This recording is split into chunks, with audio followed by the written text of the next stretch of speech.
Welcome, everybody, to the very first episode of Reimagine Teamwork, where calibration meets breakthroughs. We are the official COLLABricon podcast. I want to start out by sharing there are four COLLABricon co founders: Lois Banta, Tia Hunter, Dana Watson, myself. I'm Emmy Sanders, and we are so excited about not only COLLABricon, but bringing a podcast to you because who doesn't want to have fast access to even more opportunities and ways that we can collaborate with our team members? Right. COLLABricon was built with one powerful belief that dentistry works best when the entire team learns, grows, and leads together. And this podcast is just an extension of that. With all of that said, I will tell you this, we're going to have a lot of table talk conversation. And I want to turn it over to the wonderful Dana Watson. Hey, Dana. Emmy. I'm so excited. COLLABricon was found out a lot of ideas, and early on, we knew we wanted to do this. So thank you for being with us on our first adventure of a podcast, and we are so excited about our first guest, aren't we, Emmy? Yes, we are, and I can't hold it anymore. I just got to tell you, we have brought for you Adrian Leffler, the CEO of My Social Practice. Adrian, I can try to introduce you, but here's what I'm going to say is you are brilliantly smart, kind, wonderful, and AI is your jam. Yes. Go, Yeah, thank Adrian. you. I'm just honored to be your first guest. I know. Yay. Yeah, it's pretty cool. I'm glad you guys started a podcast. Yeah. We are too, and thank you for that gentle nudge you gave us. I think it was last month. Wait, he kicked us over the cliff. He And may Yeah. have. gentle. But I love it. Good. Adrian's going to talk to us and share with us all about marketing. And Adrian, I do have some canned questions here ready for you. Canned? Or just they're not Are they really. tough questions? Yes. All right, let's Yes. I'm ready for tough questions. Okay, good, because you're the expert, and I know you can answer them. All right, let's do this. All right, Adrian. The answer's no. And that's it, folks. That's a wrap. And welcome to the first podcast. Now, when you look at how most dental teams approaching marketing, what are they actually getting wrong right out of the gate? I don't know the answer to that one. That's too tough. Can you give me an easier one? Yeah, sure. No, I can. I'm just joking. I can answer that. What are they getting wrong? I would say the number one thing that practices get wrong is inconsistency. They just start and stop, or never start again. Never start. And so, and I think that the reason for that is there's a lot of different reasons of why there's a consistency. I mean, the number one reason is everybody's so freaking busy. They just don't have the time to do it, right? And they weren't hired to do marketing, whether it's the front desk or, a hygienist that knows how to use TikTok or whatever. That's not what they were hired for, right? So you drop this new marketing task on top of them, on top of everything else they're doing, and it just gets pushed to the back burner. So I've just seen over the years, practices will get excited about doing some kind of a marketing tactic or a strategy or a campaign, and they get their team all ramped up. They may even assign tasks to an individual or a team of individuals, and it's great for like 3 or 4 weeks, and then it just they just don't stay consistent. And it doesn't really matter what it is. It could be social media posting. It could be creating videos. It could be writing blog articles. It could be sending out newsletters. Creating consistency is so hard when you're already working with an industry or a team who has a very set kind of like procedural process. Everything's in a dental practice is like, it's repetition. This is repeat, rinse and repeat, rinse and repeat, rinse and repeat, and then do these things if you got time, kind of thing. Marketing just kind of gets pushed to the back burner until it's an emergency, and then. Well, and I think too, it's so big. You sat there yourself and you said, whether it's social media, whether it's this, whether it's that, you easily just marked off 5, 6, 7 things, and that's just the tip of the iceberg for marketing. So Yeah. I think that plays a part too. It's like marketing is a huge word, and so we need to do more Yeah, marketing. what does it mean? Yeah. Things, yeah. You got to know what you're talking about, what So you're I think- looking for.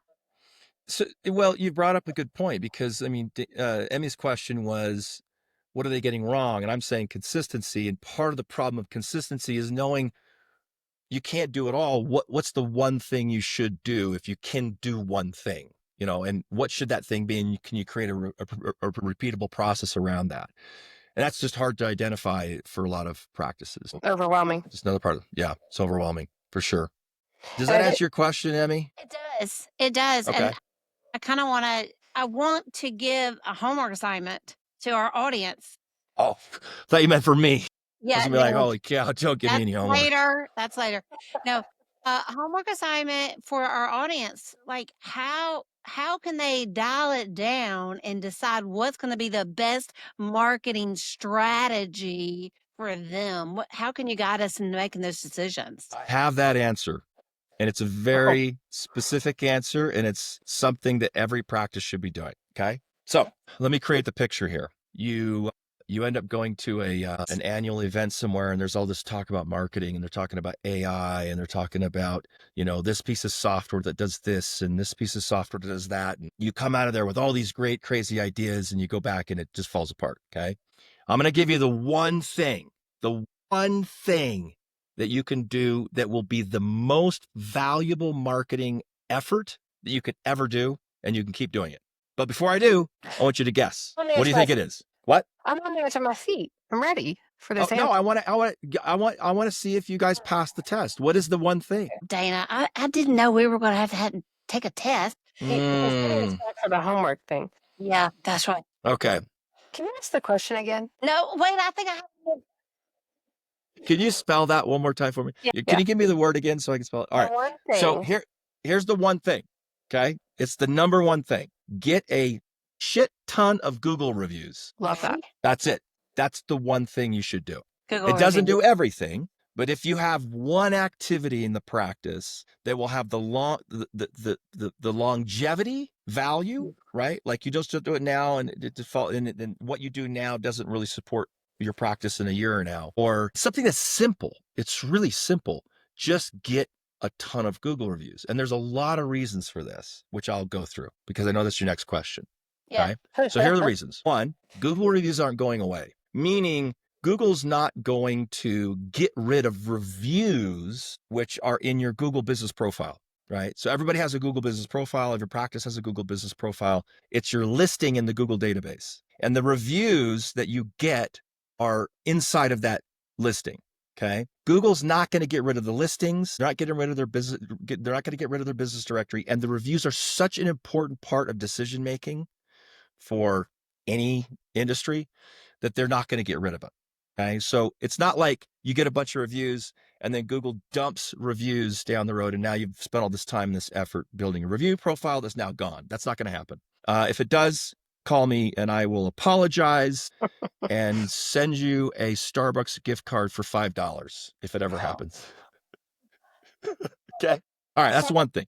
Along those lines, Adrian, a lot of practices don't know they have that Google business that they need to claim. That's true. Yeah. Right. Like, there you go. Well, that's the first step. That's the first. I mean, honestly, that's like, yeah. I mean, on our one. Yeah. You gotta claim your listing. And then you got to get a bunch of reviews. So maybe I should have started with claim your listing. I don't know. I actually went, I on that point though, Dana, I was at an event last week. I spoke in San Francisco. Okay. You would think that the dentists in San Francisco, like the hub of all technology on the planet, right? Silicon Valley, would know this stuff. I think there were probably 20 doctors in the room and there's 3 of them that hadn't claimed their listing. That's why I said it. It's not surprising. Yeah, it was crazy. I couldn't believe it. Can you tell us the best way to start getting more reviews? Mm-hmm. That's not something it's really so. And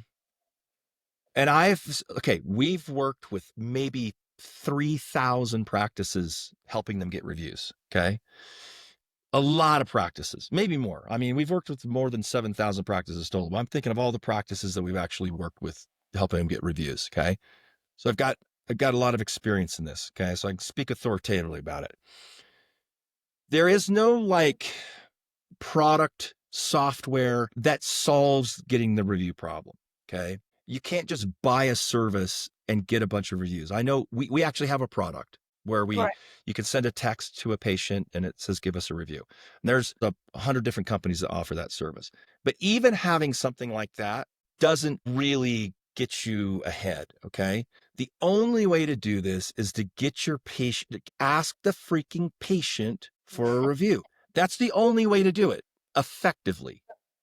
Okay. I did a study in 2021. Okay.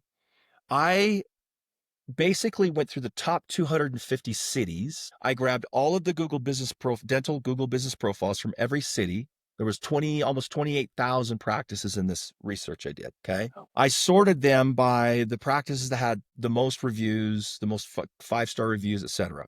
And I took the top 10 practices. Back then, these practices had anywhere between 2,200 to 3,500 Google reviews. So they had a lot back then.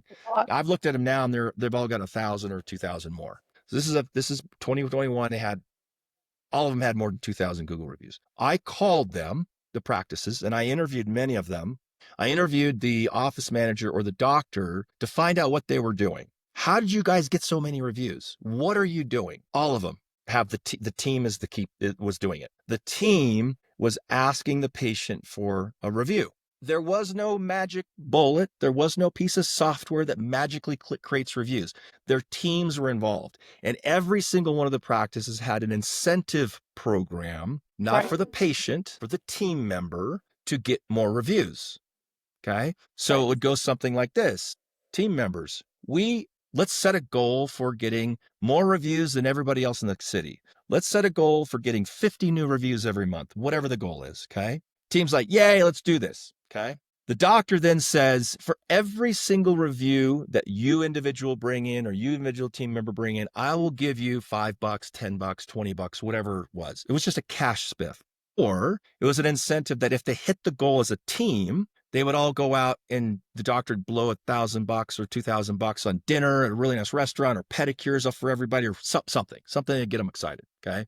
There was always some kind of an incentive. And when I came out with this research study and I looked at all this, I'm like, dude, okay, all right, this is the way you do it. You just have to get your team involved in asking for reviews. But for so many practices, the doctor thinks that the team member is like totally aligned with the mission of the practice, right? Like if the doctor says, we need more reviews, ask for reviews, that it's going to happen. It doesn't work that way, people. Okay. Especially with Gen Z and alphas and all these weirdos, right? They like recognition. They like micro spiffs. They're very difficult to get them aligned with the overall mission of the practice. Most of these people don't even stay in the same job for more than 2 or 3 years anyway. So you have to create some kind of incentive. Okay. That's one. And then you got to teach them how to actually ask for the review because it's awkward asking a patient for a review, right? It's awkward. Yep. It's weird, right? It can be. All right. So all of these practices, these top practices have team incentives. The teams are on board. These team members are making an extra $2, $3, $4 an hour because they're getting all these reviews based on whatever incentive program they set up. But they also all of them had the team members asking for reviews in this way. Hey, Susie, can you help me out with something? Hey, Susie, would you mind? I really need a favor. Hey, Susie. Okay. It was always the opening statement was, can you help me out with something? Or can I ask for your support or help? It was asking the patient for their help. It wasn't saying, please give us a review. Thank you. It was, I really need your help. Okay. So I scripted this out several different ways. You can script this however you want, but it would go something like this. Emmy, say you're my patient. I'm the front desk. Say, Emmy, how was your experience? You're walking out. Emmy, how was your experience today? It was amazing. I've never had a hygienist probe my teeth before. Have you ever been to the dentist before now? Yes. Okay, let's start over. Emmy, how was your experience today? It was awesome. Everybody's so friendly. You know what? I don't say this to every patient. I do say it to some patients, but not every patient. You're one of my favorite patients. You know that? Okay, Yeah. look what I did there. Okay. I want to ask for a favor, if you don't mind. We have a goal. The doctor and the team, we set a goal. Okay. And our goal is to get 50 Google reviews before the end of the month. And if we do, he's taking us out, she's taking us out, blah, blah, blah, whatever the incentive is. Okay. I would love it if you gave us a review, and not just any kind of like, these guys are great. Like if you told us how you felt when you come into the practice, like what your experience is, and mention me. That'd be really cool if you mentioned me. I would really appreciate it. I like what What you did there. asshole is not going to say yes? Right, They're all going to say yes. humans want to help each other. Yeah, So when you exactly. ask for the help, And I think it happens organically in the chair a lot of times, especially a new patient or someone who has not had a lot of treatment before. At the end of the appointment, they'll be like, wow, I was so scared to come in and this was great. You're so gentle. You're so great. Perfect opportunity to say, that means the world to me. So many patients are scared of the dentist. We Yeah. would love it if you would tell everyone about what a great experience you had so they'll know we'll take great care of them when they're here. And then you're not just Yeah. incorporating that I'm doing something for you as a team member, but I'm doing something for mankind.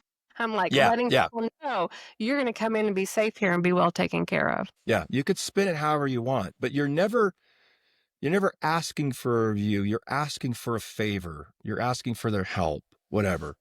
That makes it so much more palpable for team members who are shy, right? mm-hmm. It just makes it palpable for them. So anyway, that's it. That's it. That's it. That's all you have to do. Okay. Create the goal, create the incentive, and teach your team how to ask for the views. If you do that one thing, you'll be light years ahead Well, I know spend a lot of in a time year on or two. you have talked about how important it is, but I want to say one thing too. Being a practice owner for 20 something years and doing team trainings, I come in contact with a lot of doctors and sometimes hear doctors say, why should I incentivize or give to my team to do what they're supposed to be doing anyway? Yeah. Well, great. You naturally brush and floss your teeth because that's just how you are, but yet you have Yeah. patients that you have to incentivize in some ways to brush and floss, and you have to educate them. We're not all the same, but you already mentioned that today's workforce is a little bit different. So also it creates alignment when your team, when you all have the same goals. And if incentives help align the team toward those goals, you as the practice owner are the winner in all of it. They may not be there next week or next year, but you will be. So you want to get that team aligned in whatever means it takes so that it sets the culture for the practice. And then when you get new people in, everyone's doing it. So the new person falls in line with everyone else and is working toward the same goals and doing Yeah. it the same way. So I think we have to shift our mindset sometimes about what we're doing for our teams and why we're doing it. I have that objection more often than not from doctors about all sorts of things, right? All sorts of marketing tasks that they would give to their team, and they just expect them to do it.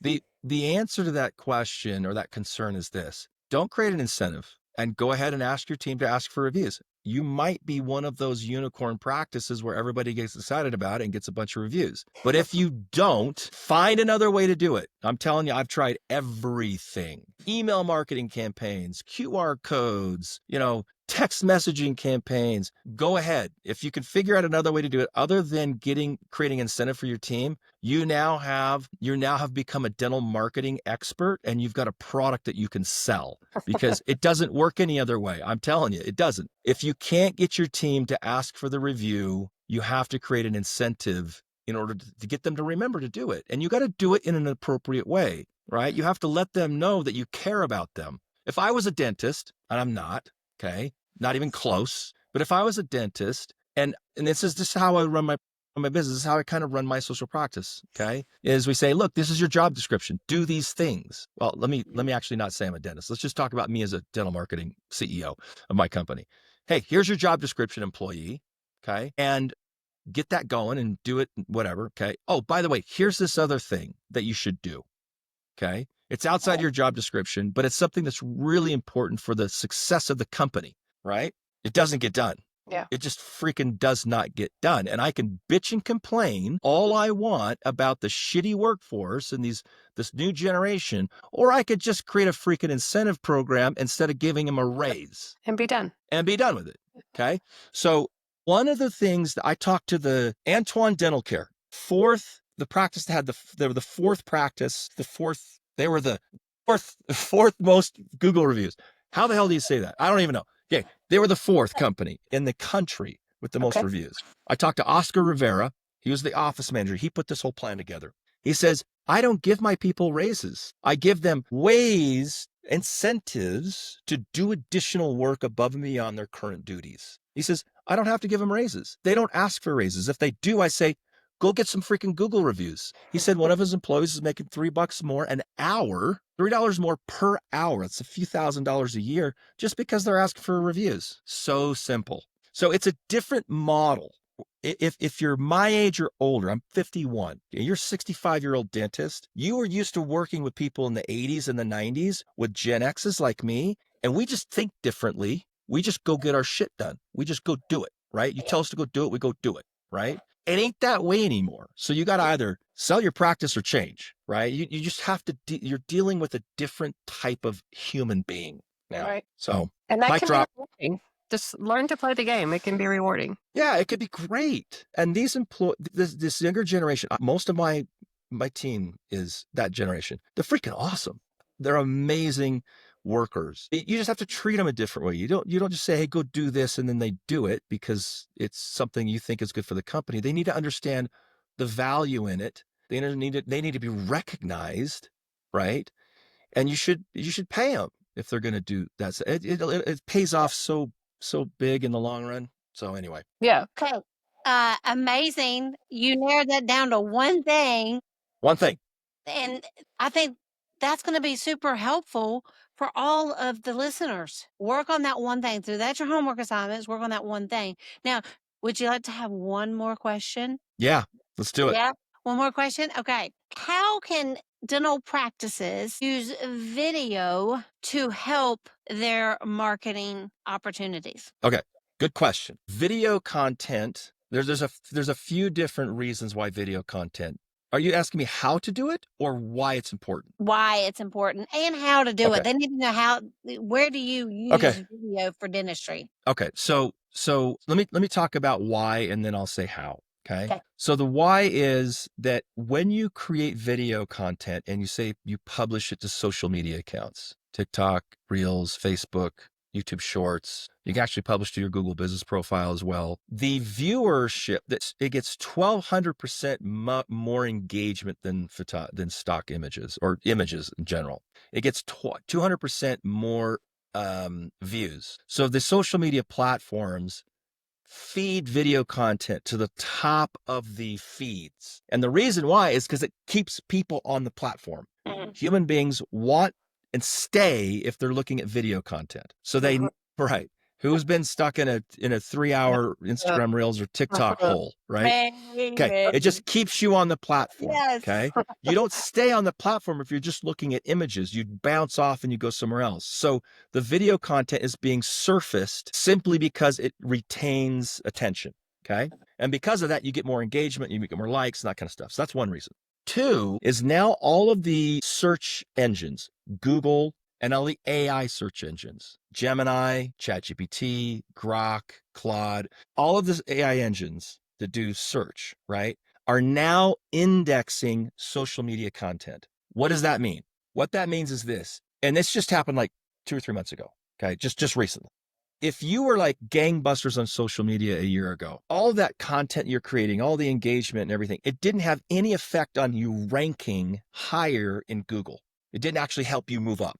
Okay. It didn't help you rank higher in ChatGPT, meaning would ChatGPT recommend your practice over somebody else if they asked a question about dentistry or whatever? Okay. Because they were all non-indexed. The content, the words were not being viewed and indexed into the Google space. Okay. It wasn't reading it. It is now. So when you publish content that's video content on social media, if you get a patient that says, you guys are the best dental practice ever. I love you guys, blah, blah, blah. Best dental practice ever. The words are being indexed. So when you go to ChatGPT or Google Gemini and you say, who's the best dental practice ever in my town? It's reading that content and it helps you rank higher. And it's really, really valuable because it's not you saying it about yourself. It's a patient saying it about you.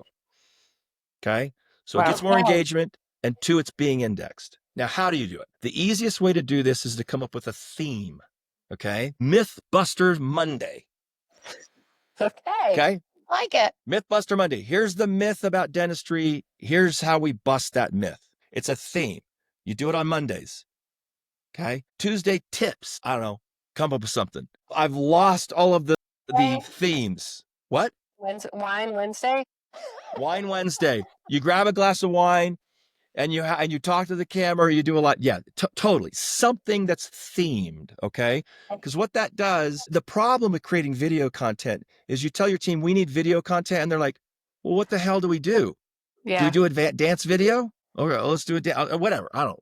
Yeah. They don't know where to go. So if you come up with a theme, that is super, super helpful. Now, we have in our social media service, one of the things that we do, this will be a little bonus for the listeners, okay, is every week we find something trending on social media, and we create an email and we say, here's the trending idea. This will relate to dentistry. Here's how you do it.